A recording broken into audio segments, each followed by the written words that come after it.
Hello and a very warm welcome to you all. I'm Vikas Nangia with another episode of CyberWatch, a program through which you get to know the insight, news and views on the cyber world.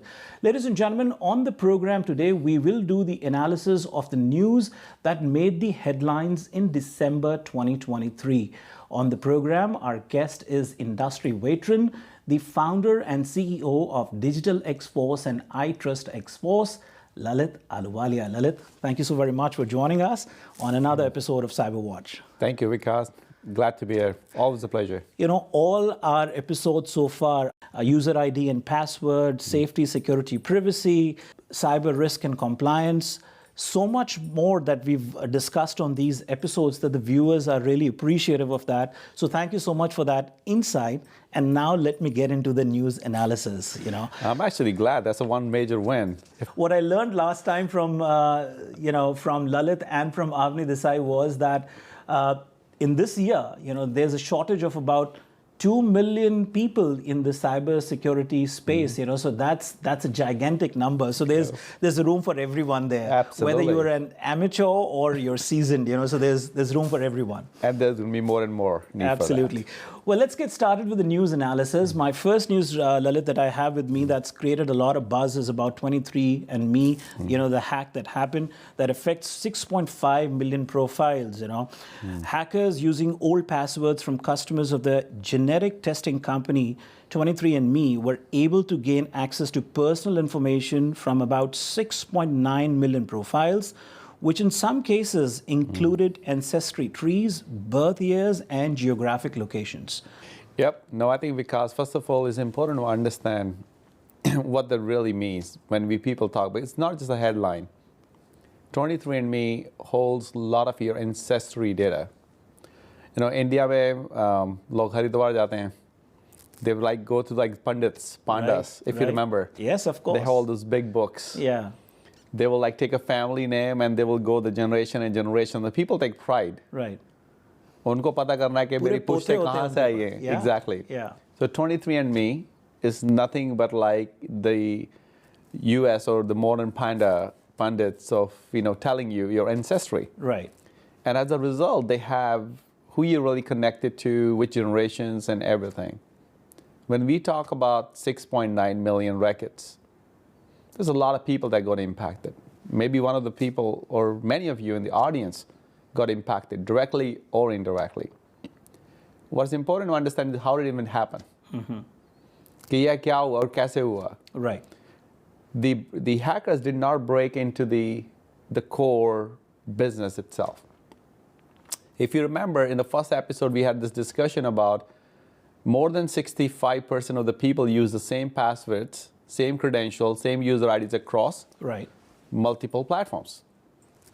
And it's very common because when you're using 20, 30 different services, nobody's going to use a lot of different IDs and passwords and stuff. IDs is fine, but even the passwords are the same. And we also talked about you got to assume that a lot of those credentials have been hijacked, have been compromised. Right. There's databases in the dark web that are floating around. They're up for sale. They're are used by people who can really use this for different purposes. And one of this is this. Right. So those credentials, which is your old passwords or credentials, which people generally don't tend to change, and were used somewhere else, were then used by the bad actors here. Right. And there was no second layer authentication and stuff, means there was a free access. Two-factor authentication. Exactly. वो जो कि हाँ भी एक तो password है. Right. Second is out of the code, or biometric, some other factor that only you own or you have or possess. Right. Those layers did not exist. Right. Combine them together, resulted into this hijack. How do the hackers get benefited out of it? Is it the data that they're trying to retrieve? And if it's the data, how do they get compensated or how do they make financial gains out of it? So a lot of ways people get financially rewarded from this kind of transactions because. So think of this way, I got your let me take a simple example, protected health information, PHI that we call. Right. Now using your PHI and your personal data, I can commit a lot of different things. I can go create fraud, means I can like really redirect your welfare benefits to me. Or I can really take some of the paychecks or checks that really come for different benefits by pretending, imposing that it's me. It means me is you, right? Right. Being an imposter. Right. The same way, like when you're talking about the genetic data and everything, there could be places where you need that data to really kind of verify and validate, which otherwise you would not be able to. So it could be unauthorized access as well, not direct financial, but other kind of access that you really want to gain. And there are a number of things that you can really now contemplate, like, on there. Of course, at the end of the day, what if I really want to get to your credit card data? I want to get the credit card issued and be sent to me. By the time you catch me, the transactions are done, right? Right. But they will validate that it's me, it's not Vikas, right, calling for that particular credit card. They will like ask the same questions, like verify what's your like SSN, your date of birth, and other things before they send. And once they're convinced, and I already have the data now, which I've stolen, the card comes to me and I can like do the financial transaction. So the variety of ways I can use the data that is stolen, and that's why it's very precious data for the bad actors. Well, Lalit, moving on, in another news, something to be concerned about, cyber defense, with space technology set to exceed $1 trillion annually this decade, NASA has issued space cybersecurity guide as hacking threats rise. Now, this is something to be concerned about. What would you say? Well, first of all, how many people want to go to Mars in the space tourism? Let's raise your hands. Well, I know there are many who are fans of Elon Musk and Jeff Bezos. They're ready with it, man. Absolutely. And many people who kind of bought the tickets earlier, right? Yes, yes. And so much of exploration happening in the space because everybody's trying to find more resources elsewhere. If the planet Earth gets exhausted, you want to have Yes. satellite systems, the payloads being sent, right? All these are just simple examples of what's going on in the space. And there are many more things. Right. That are going to happen. Which, if you're like watching this, the bad actors are watching that as well. And they're trying to find the ways now to compromise. See, a lot of these technologies, when they're built, they're not built with mode of security. They're built with function in mind. What's the usage? Yeah. And really get the outcomes out of it. And this is exactly like, go to the market. It's a race, right? Now, bad actors are using those gaps and stuff to really compromise. Now, a lot of these things, but you really can have to take space tourism. I don't want to be on that flight that can be compromised, period. Sure. And the same thing could be like with other kind of payloads or other things we're really doing. It could be like really in a hacking at large that could happen. That's why this warning is coming, because as the space use cases are coming, we need to be more vigilant about how to really deploy those in a secure fashion. We'll discuss more news and we'll get more analytic expert opinions from Lalit on the other side of the break. Viewers, you stay tuned and keep watching CyberWatch. We'll be right back after these messages.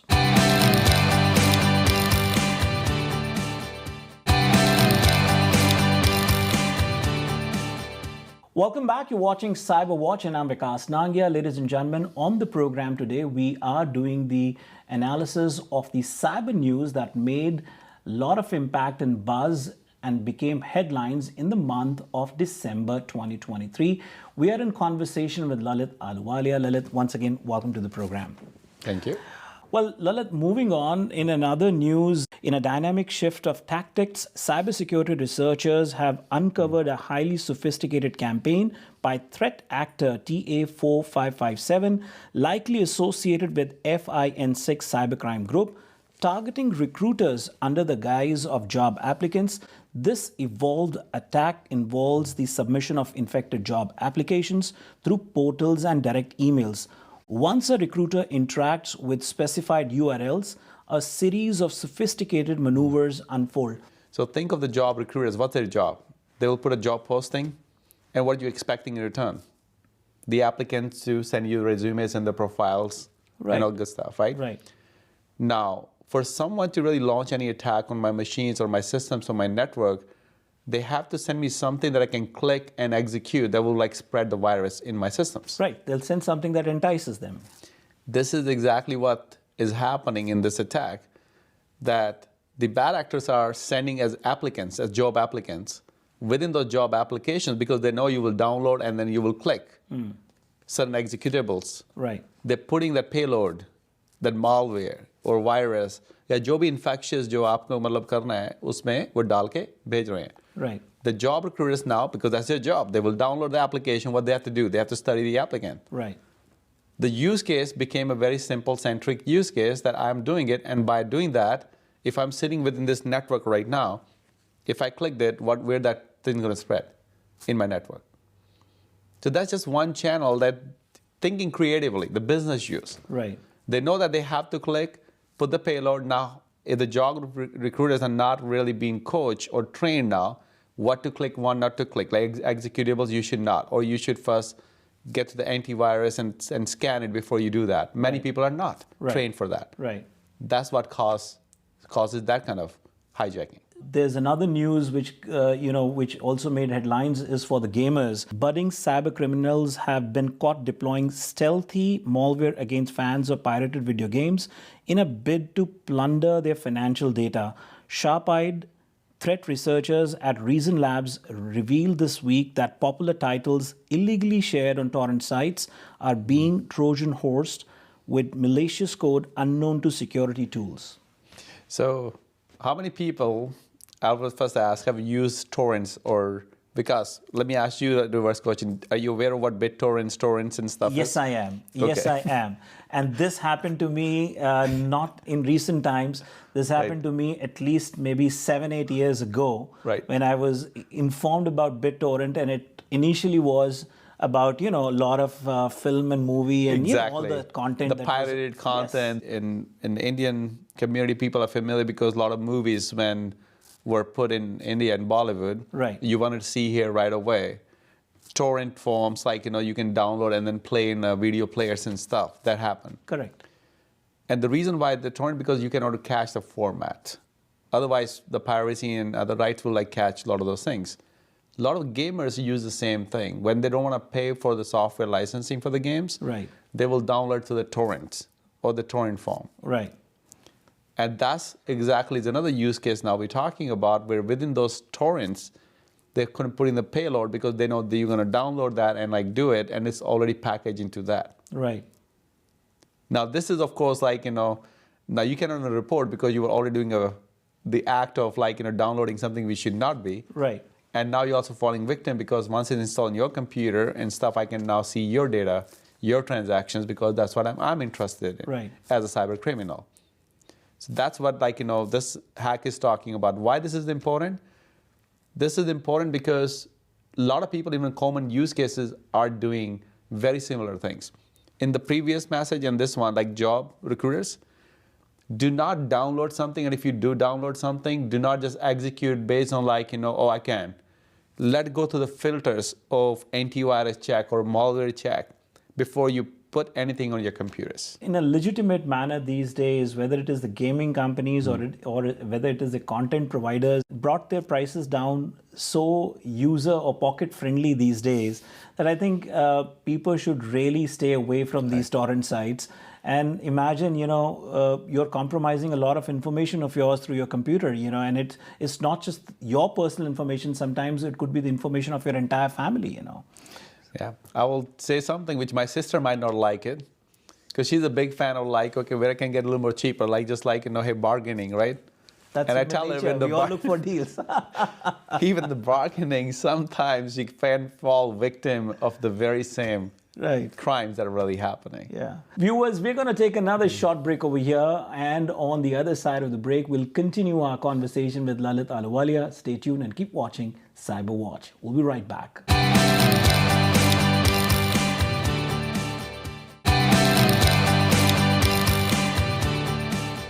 Since this segment of ours is more geared towards CyberWatch News Flash, and today on the program, since we are just doing the analysis of all the news that made headlines, I guess we can bypass and rather dive deep into the news which has made headlines already. Another big one was about Facebook Marketplace, which faces epidemic of scams. And the headline was that Facebook Marketplace users are grappling with a surge in scams as deceptive tactics exploit trust.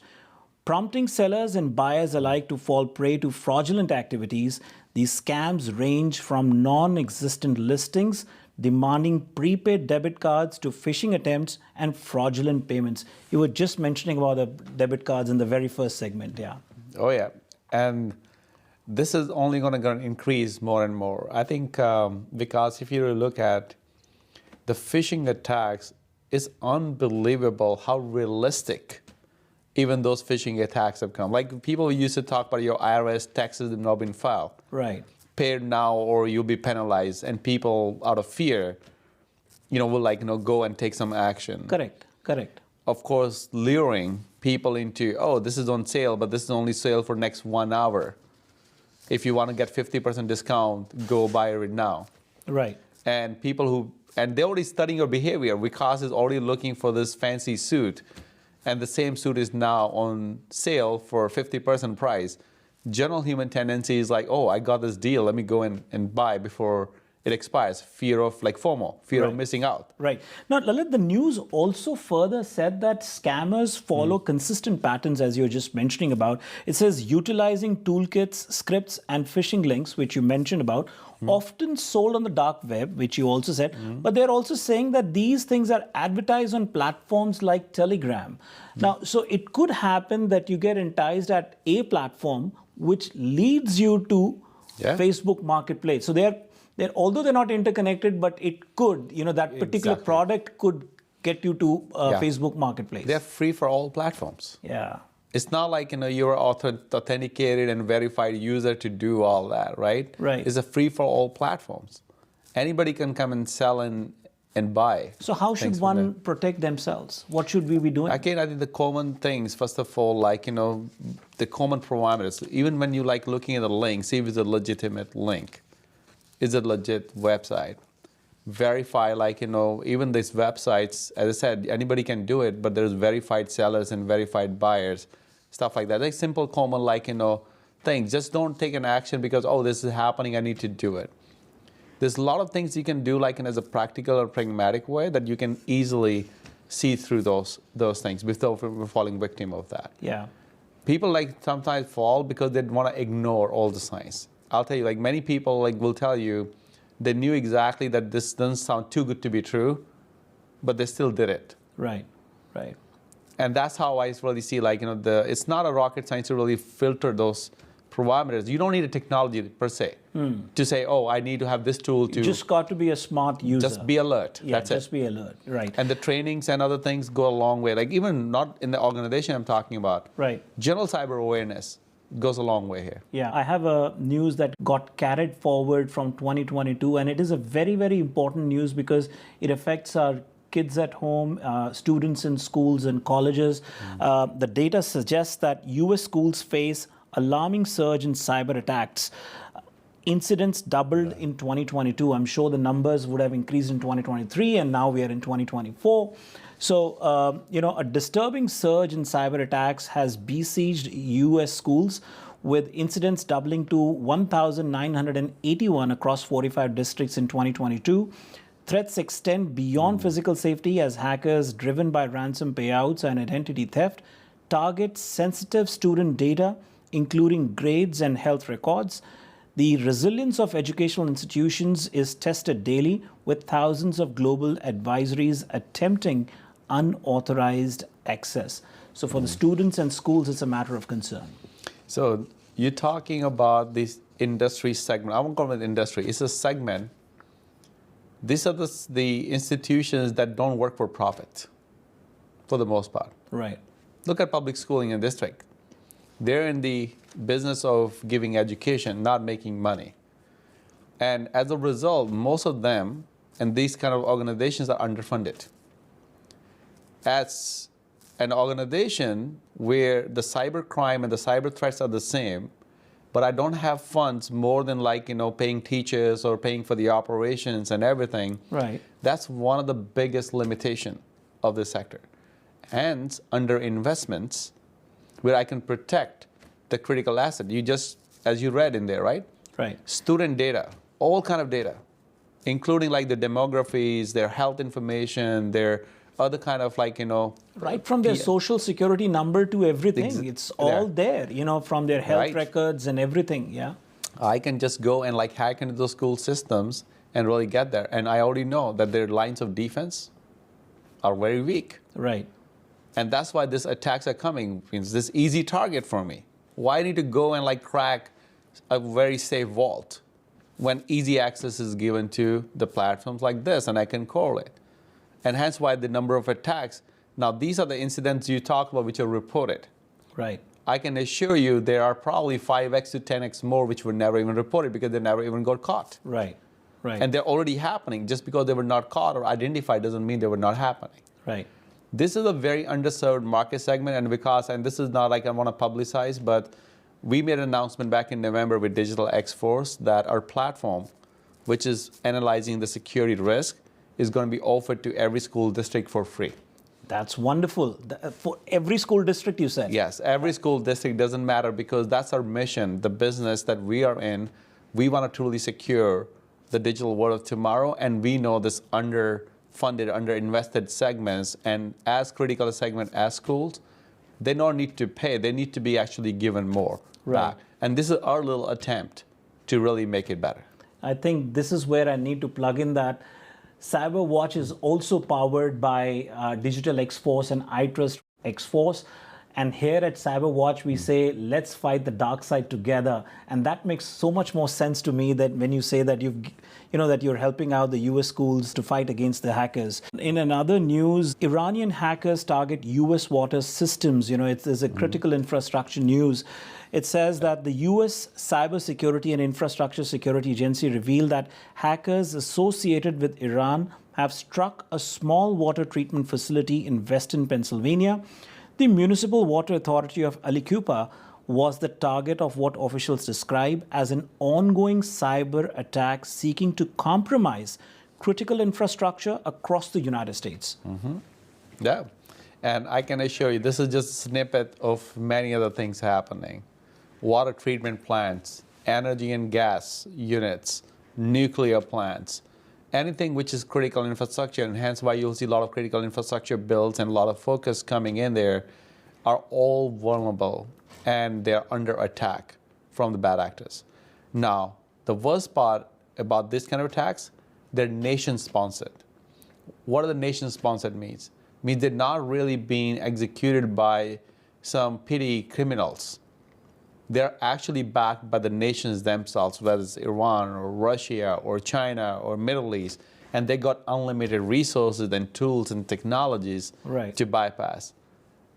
And unfortunately, doesn't matter how much investments we made, we are a long way before we can say like we're totally secure from any kind of those cyber attacks. So this water treatment plant, whether it's through whether the Trojans or the malware, some are through insider threat itself, you can pay off. Some are through really catching through the phishing and the multiple ways. Ransomware is another big thing, keeping these things hostages. If you remember the Colonial Pipeline hack, that was Northeast was all jammed with until they paid the ransomware, you didn't even get your gas supplies. That's a real life example of things are gonna keep happening until we really boost everything inside out. And hence, thanks to agencies such as CISA, which is the Critical Infrastructure Security Agency that has been crafted by the U.S. And other agencies, Department of Homeland Security and others, they're obviously trying their best to ramp up. But it's not just a one agency or one department's job. Honestly, Lalit, as we wrap up the today's episode, my takeaway from all the insight that you gave us, it clearly states that as quickly we are embracing the technology, we should also be preparing ourselves for, protecting ourselves. And that's where cybersecurity plays a pivotal role. Ladies and gentlemen, that brings us to the end of today's episode of CyberWatch.